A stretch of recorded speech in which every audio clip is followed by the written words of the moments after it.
Hey everyone, this is Derek with OPTP.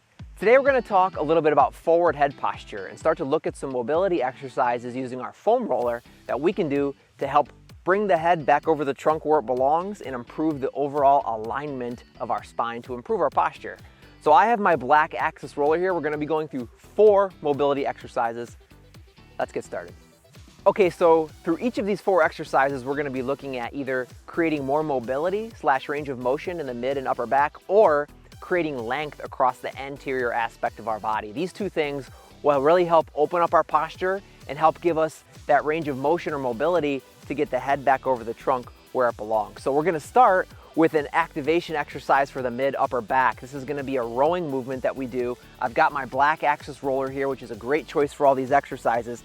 I'm going to get a nice neutral stance here, and I'm going to hip hinge forward. Now with a nice neutral back here, again, we're going to focus first on creating some activation in that mid and upper back. So I'm going to create a little bit of pressure, squeezing inward on the roller to start. My spine is nice and neutral, my shoulders are relaxed, and I'm going to try to bring that roller back with my elbows tucked in to my belly button. This is going to help keep my shoulders down. Little pause, little squeeze there, and then lower back down. Really focusing on creating that activation across the mid and upper back. So it's really easy, if I'm not conscious of those back muscles working, to just use my arms and do this all day, right? But I really want you to focus on squeezing the mid back there. This is what's going to start to create that activation and start to help bring some awareness to those postural muscles so that we can further create some length and strength across those areas in future exercises. So 15 to 20 repetitions here, and then we would move on.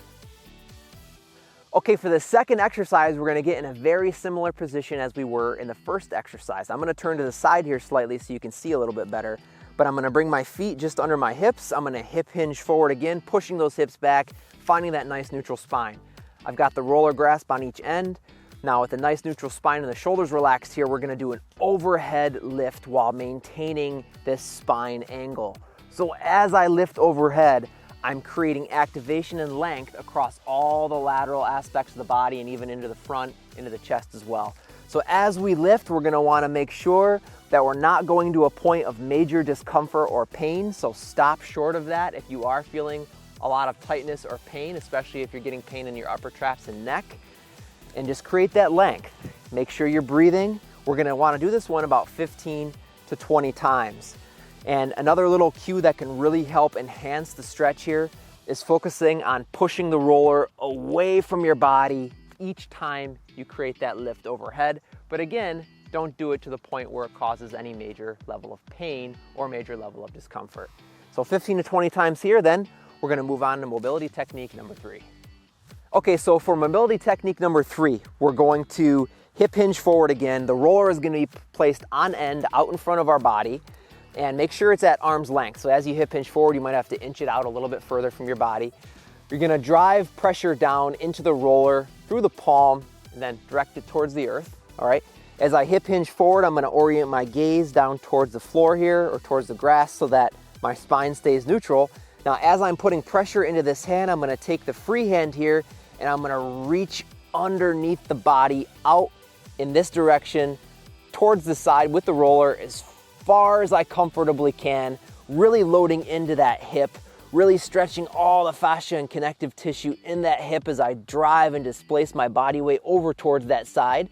And then I'm just gonna shift and open things up in the other direction, up towards the sky or towards the ceiling, and then I'm gonna repeat. So really moving the body weight from side to side here as I shift and reach, still putting pressure down into this roller. As I lift, I'm letting my body weight drop down, creating length across the chest, bringing it up towards the sky, opening everything up here. This is a great mobility technique. It's comfortable for most people. It's super safe and effective for getting all those postural muscles loose and activated. Okay, so for the 4th and final mobility technique here, I'm gonna grab the roller on either end again. Feet just underneath the hips. Hip hinge forward, nice neutral spine. Gaze oriented down to start. Now what I'm going to do here is I'm going to rotate, and as I rotate, my gaze can kind of follow the roller here, but I'm going to drive it up. I'm going to push the roller up towards the sky or towards the ceiling with that bottom hand, and I'm going to really focus on expanding the chest. And then I'm gonna come down and repeat on the other side. Push with that bottom arm up, expand the chest, maintain the spine angle. After you've done this a few times and you've gotten into a nice rhythm, you can start to shift the body weight from side to side as well, getting into those hips. And this is just a great mobility technique to get everything along the front side of the body kind of loosened up. So do this one nice and rhythmically again, 10 to 15 times on each side. That will round out these 4 mobility exercises. All right, everyone, thanks so much for watching. If you want to learn more about the black axis roller, which isn't only great for mobility techniques like this, but if you appreciate a little deeper level of myofascial release, this firm foam roller will definitely deliver on that as well. Go to optp.com to learn more. Thanks.